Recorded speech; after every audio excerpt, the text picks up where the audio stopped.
Hello friends, good morning and welcome to ISCS के English के practice session में आपका स्वागत है। दोस्तों, चलिए आज का प्रैक्टिस सेशन शुरू करते हैं।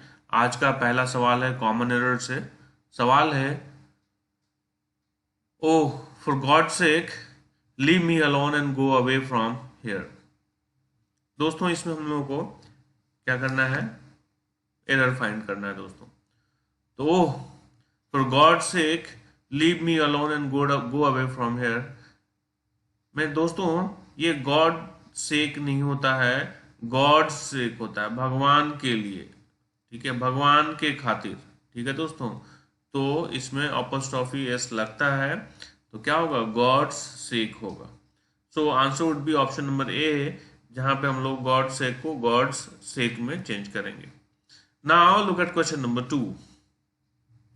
This is a strange world where each one pursues their own golden bubble and laughs at others for doing the same. दोस्तों, थोड़ा सा बड़ा सेंटेंस है, हम लोगों को एक मेंटेन करना पड़ेगा कि जहां हम पढ़ रहे हैं वहां से लेके अंत तक में उसके मीनिंग में हम लोग कोहेरेंसी मेंटेन करें।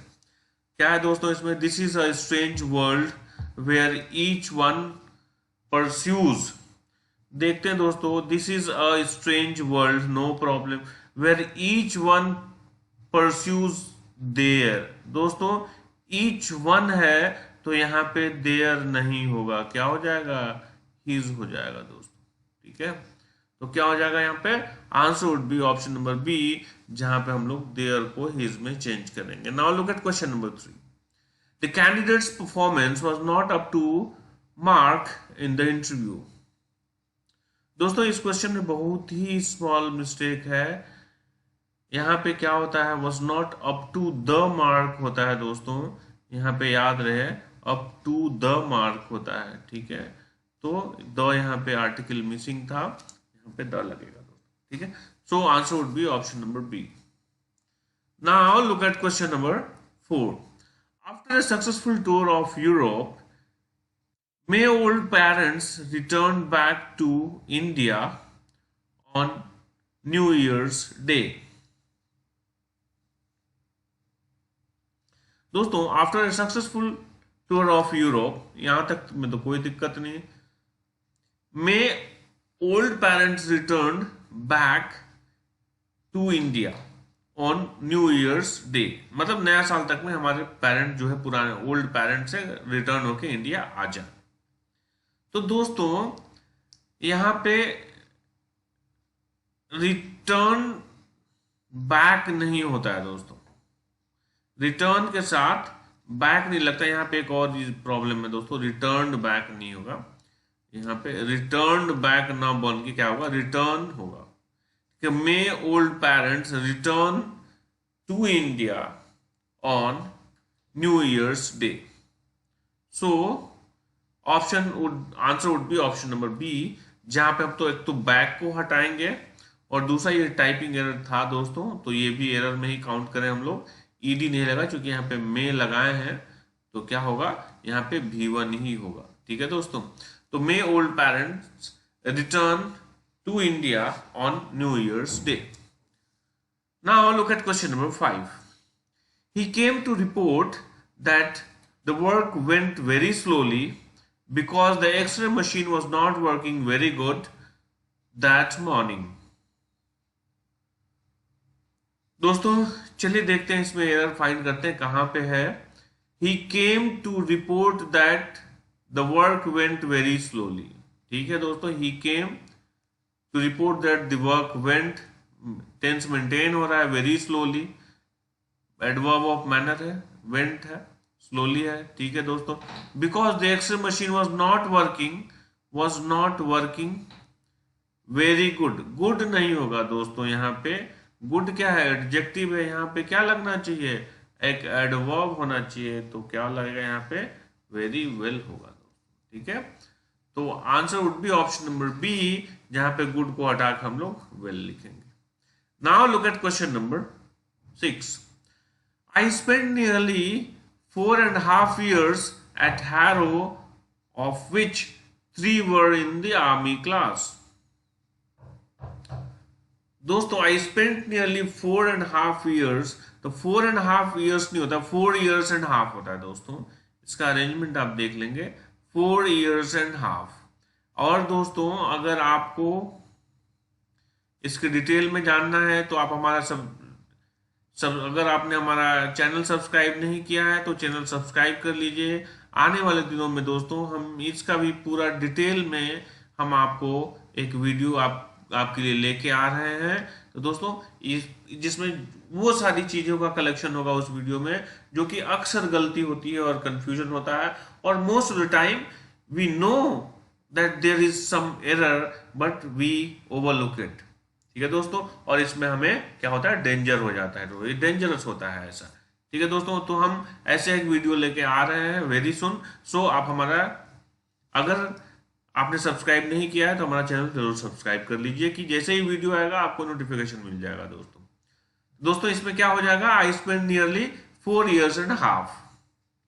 सो answer would be option number ए, जहां पे 4.5 years को 4 years and a half में चेंज करेंगे। Now look at question number 7. The tourist did not know the local language, but he used signs to make people understand that he wanted to reach to Darjeeling quickly. Let us find the error in it. The tourist did not know the local language. No problem.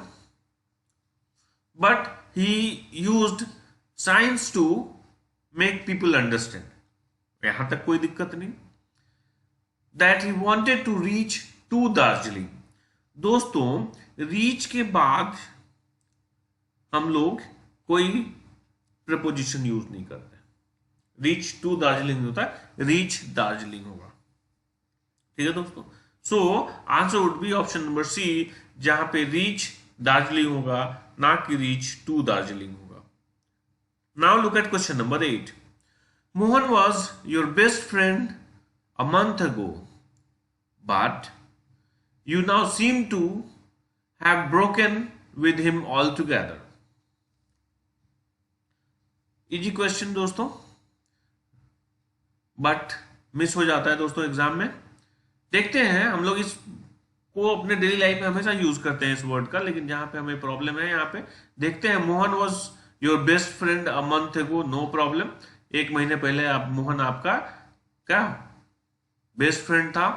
But you now seem to have के बाद भीतरी लगता है broken with him all together. तो दोस्तों broken him नहीं होगा, broken up him. Breakup जानते हैं ना दोस्तों, ब्रेकअप का मतलब होता है रिश्ता का टूटना। ठीक है दोस्तों, तो यहाँ पे ब्रेक का हैव के साथ भीतरी लगेगा तो ब्रोकन हो जाएगा, और इसके साथ अप प्रीपोजिशन लगता है, ब्रोकन अप। उसके बाद होगा किसके साथ रिश्ता टूटा, तो विथ लगेगा ही, और ऑलरेडी लगा हुआ है, तो broken up with him all together. So answer would be option number C, जहां पे ब्रोकन विथ को ब्रोकन अप विथ में चेंज करते हैं। Now look at question number 9. Whether he is writing about a taxi driver and an interesting sketch of a woman, he is always at his ease. दोस्तों चलिए हम लोग find करते हैं इसमें एरर कहां पे है। Whether he is writing about a taxi driver and an interesting sketch of a woman, he is always at his ease.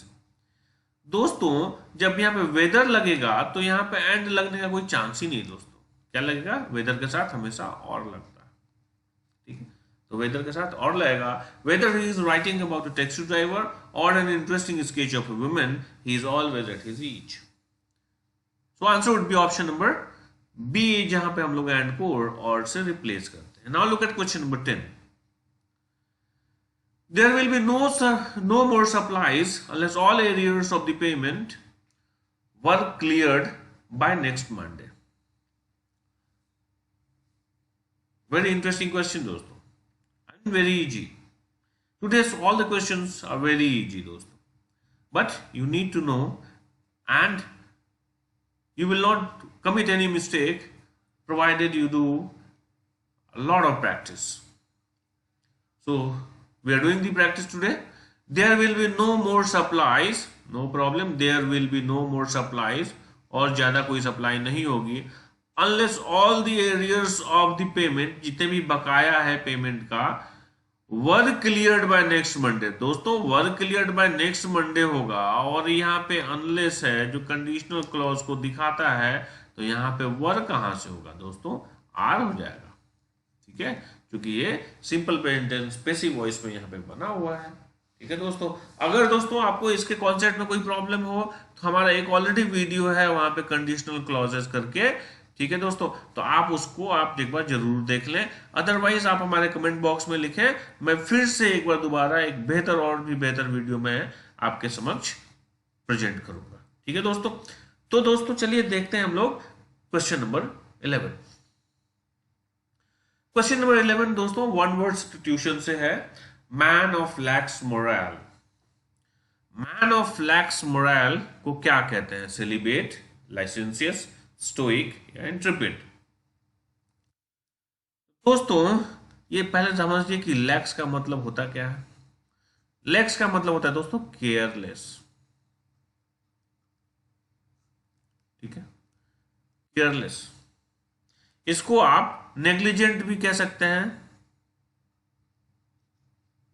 Negligent भी कह सकते हैं दोस्तों। इसको दोस्तों स्लैक या स्लोपी भी कह सकते हैं, स्लैक या स्लोपी। ठीक है, इररेस्पॉन्सिबल भी कह सकते हैं, lot of things where people is loathsome, is not serious about what he is doing. So man of lax moral को क्या कहेंगे, मतलब he is not serious. Celebrate का मतलब होता है दोस्तों अनमैरिड, जिसको ब्रह्मचारी बोलते हैं, ब्रह्मचर्य, अनमैरिड। लाइसेंसियस जो होते हैं दोस्तों नीच लोग होते हैं, जो कि गलत हरकतें करते हैं, और वो क्या होते हैं, लस्चरस होते हैं, लेचरस होते हैं, लेसिवियस होते हैं। ठीक है दोस्तों, डिकेडेंट होते हैं। तो लाइसेंसियस जो कि लो मोरल के लोग होते हैं, मोरल उनका बहुत लो होता है, गंदे काम, इलिसिट रिलेशंस रखते हैं, इलिसिट बिहेवियर शो करते हैं दोस्तों, तो उसे कहते हैं लाइसेंसियस। स्टोइक का मतलब होता है दोस्तों बैलेंस, जो क्या होता है, जो बैलेंस्ड, जो खुशी में बहुत ज्यादा उन्मादित नहीं होते हैं और दुखी में बहुत ज्यादा दुखी नहीं होते हैं, उसे कहते हैं स्टोइक। और इंट्रिपिड का मतलब होता है फियरलेस, जो साहसी होते हैं दोस्तों, जो फियरलेस होते हैं दोस्तों। ठीक है, उसे कहते हैं। तो answer would be option number B, licentious, जो मैन ऑफ लैक्स मोरल होता है। ठीक है, now look at question number 12, just punishment for wrong doing. Just punishment for wrongdoing. Options are renegade, nemesis, felicity and beatitude. तो दोस्तों चलिए देखते हैं हम लोग आप एक एक वर्ड का मीनिंग, तब हम लोगों को पता चलेगा। रेनेगेड का मतलब क्या होता है दोस्तों, रेनेगेड का मतलब डिसलॉयल हो सकता है दोस्तों।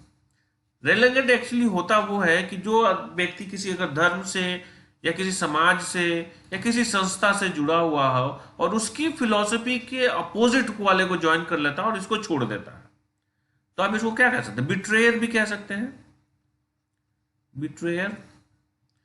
तो रेनेगेड हो गए, बिट्रेयर हो गए, डिसलॉयल हो गए। ठीक है दोस्तों, तो ये यहां पे सूटेबल नहीं है। नेमेसिस, नेमेसिस का एक मीनिंग होता है दोस्तों ऐसा ओपोनेंट जिसको हराना क्या हो, डिफिकल्ट हो, फॉर्मिडेबल हो, जिसको नहीं हरा सकते हैं। और दूसरा मतलब होता है दोस्तों नेमेसिस, जिसको हम लोग कहते हैं ग्रीक में गॉडेस ऑफ जस्टिस। क्या कहते हैं दोस्तों, गॉडेस ऑफ जस्टिस कहते हैं इसको, जो रॉन्ग डूइंग के लिए तुरंत पनिशमेंट देता हो। ठीक है दोस्तों, तो nemesis would be the answer out here, but let us see the remaining options as well, then we will take a final decision on this. Felicity, felicity का मतलब होता है स्टेट ऑफ ग्रेट हैप्पीनेस, यानी कि happiness हो गया दोस्तों, happiness. और बीटिट्यूड का मतलब भी हैप्पीनेस होता है दोस्तों। ठीक है, स्टेट ऑफ ग्रेट हैप्पीनेस। तो nemesis will be the answer, option number B will be the answer. Nemesis मतलब just punishment for wrong doing. Now look at question number 13, one who deserts his religion. अभी तो हमने देखा था दोस्तों पिछले question में, पिछले क्वेश्चन में क्या था, रेनेगेड। रेनेगेड का मतलब भी हमने क्या देखा था, रेनेगेड का मतलब होता है जो कि अपने धर्म को छोड़कर उसके अपोजिट फिलॉसफी वाले धर्म को क्या करता है, ज्वाइन करता है, उसे क्या कहते हैं, उसे रेनेगेड कहते हैं। और उसका दूसरा जो सिनोनिम्स है वो एपोस्टेट भी कहलाता है दोस्तों, रेनेगेड। ठीक है, चलिए तो आपका एक सिनोनिम्स ही बढ़ गया। But we should see the remaining words also. Bohemian का मतलब होता है दोस्तों non conformist, sorry non conformist, ऐसा व्यक्ति जो सोसाइटी में जो भी ट्रेडिशंस हैं, जो सोशल सिस्टम है, सोशल वैल्यूज हैं, उसको नहीं मानता है, नॉन कन्फर्मिस्ट कहलाएगा, बोहेमियन कहलाता है। वही दोस्तों मैवरिक भी होता है। लेपिडिस्ट होता है पर्सन हु inscribes और engraves on gems, जो दोस्तों रत्नों पे क्या करते हैं, लिखावट करते हैं या खुदाई करके लिखते हैं, इंग्रेव करते हैं या इंस्क्राइब करते हैं, ऐसे को क्या कहते हैं, लेपिडिस्ट कहते हैं। ठीक है दोस्तों, तो answer would be option number A, apostate, जिसे हम रेनेगेड भी बोलते हैं। Now look at question number 14, a doubting Thomas. ये इडियम्स है दोस्तों और इसका मीनिंग हमें यहां पे बताना है। तो options are sceptical, courageous, mysterious या कॉन्फिडेंट। दोस्तों डाउटिंग वर्ड से ही पता चल गया कि वो डाउट करता है, यानी कि क्या है, हमेशा नकारात्मक करता है, ये नहीं होगा, ये नहीं होगा, ये नहीं होगा। फियरफुल होगा तो वो क्या होगा, स्केप्टिकल ही होगा दोस्तों। तो देख लेते हैं, लेकिन उससे रिलेटेड और भी तो कोई वर्ड नहीं है।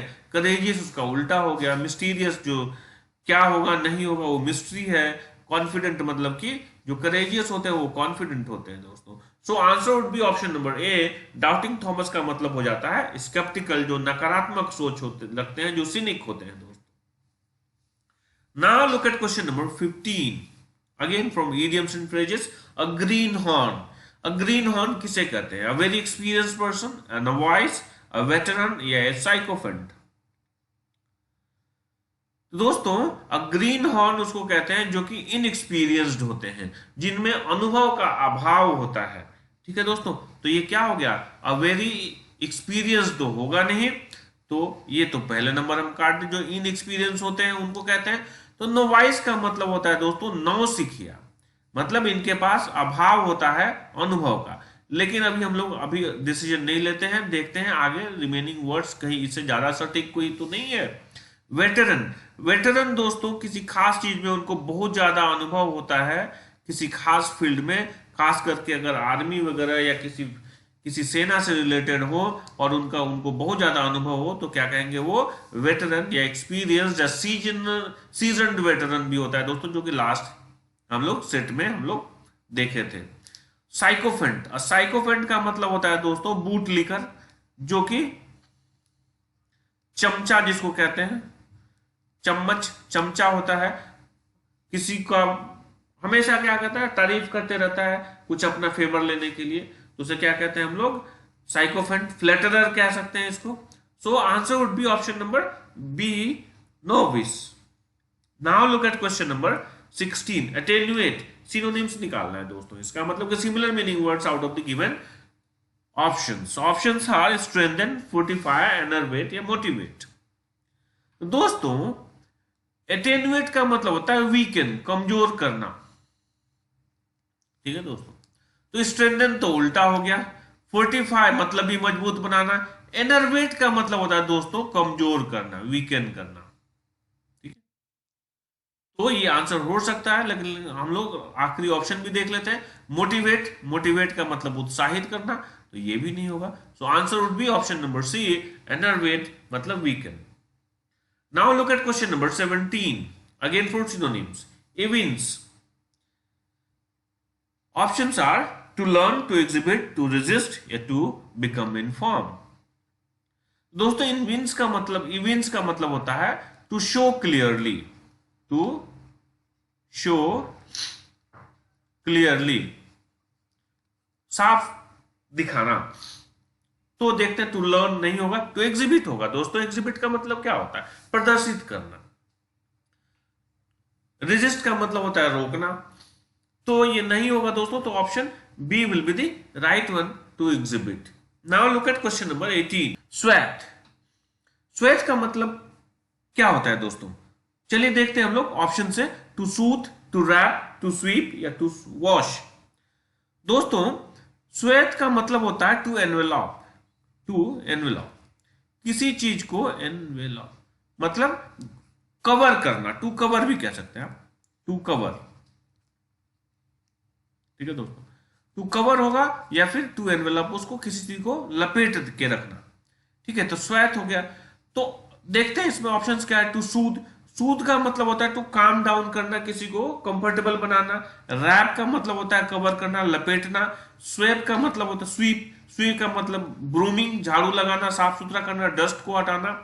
वॉश का मतलब हो गया क्लीन करना, धोना। तो यहां पे क्या हो जाएगा दोस्तों? Answer would be option number B, wrap. Wrap का मतलब हो गया टू कवर या to envelop something. So answer would be option number B.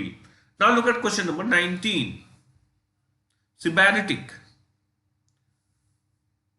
इसका एंटोनिम्स ढूंढना है दोस्तों।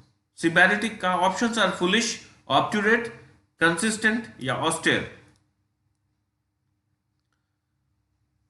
तो दोस्तों Sybariotic का मतलब होता है a person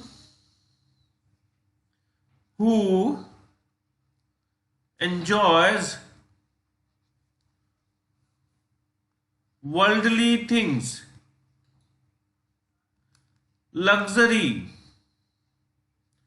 or sensuous pleasure। ठीक है दोस्तों, तो a person who enjoys worldly things, luxury or sensuous pleasure is called Sybariotic। तो हम लोग देखते हैं इसका उल्टा क्या होगा। इसका मतलब कि इन लोगों से चीज जो वर्ल्डली थिंग्स है इससे वो दूर रहे। ठीक है दोस्तों, तो फुलिश नहीं होगा आंसर। ऑब्ड्यूरेट का मतलब होता है दोस्तों जिद्दी, जो हमेशा अडिग रहता है अपनी बात पे। कंसिस्टेंट, जो कंसिस्टेंट होता है, मतलब उसमें क्या होती है, जो काम लगातार करते रहता है उसको कंसिस्टेंट कहते हैं। ऑस्टेयर, ऑस्टेयर का मतलब होता है दोस्तों एसेटिक, मतलब साधु संत वाला जिंदगी, जो कि मतलब वर्ल्डली थिंग्स से, जो मंडन वर्ल्ड से अपने आप को दूर रखता है, उसे क्या कहते हैं? ऑस्टेयर या एसेटिक कहते हैं। तो सिबैरिटिक का सीधा एंटोनिम्स होगा, उल्टा होगा दोस्तों। तो answer would be option number D, austere. Now look at question number 20, the last question of today's practice session. Prosaic. Antonyms निकालना है दोस्तों। Options are fulsome, mundane, extraordinary या यूजुअल। दोस्तों प्रोजेक्ट का मतलब होता क्या? प्रोजेक्ट का मतलब होता है डल एंड ऑर्डिनरी। और ऑर्डिनरी, ठीक है दोस्तों, डल एंड ऑर्डिनरी। तो ऑर्डिनरी का क्या हो जाएगा उल्टा? एक्स्ट्रा ऑर्डिनरी हो जाएगा दोस्तों, वेरी सिंपल। फुलसम होगा नहीं, मंडन का वर्ल्डली होता है, यूजुअल मतलब जनरल होता है। तो प्रोजेक्ट का उल्टा क्या हो जाएगा? एक्स्ट्रा ऑर्डिनरी हो जाएगा। So answer would be option number C. Very easy question. And today I think you must score more than 16-17 marks today. मतलब एटलीस्ट आपका 16 से 17 क्वेश्चन एकदम सही होना चाहिए, कोई गलती नहीं होनी चाहिए। जो गलत, जिसमें कॉन्फिडेंट नहीं है, please don't touch that question. And if you are scoring after that 16 to 17 correct questions, then I think you are on the track. You are doing good job. And if at all if you are doing less than that, then you need to focus on the gray areas. ठीक है दोस्तों, thank you very much for watching this video. Thanks a lot and keep doing the practice. And if you love the video, please don't forget to forward it to your friends and please push the like button. Thanks a lot. Thank you very much once again.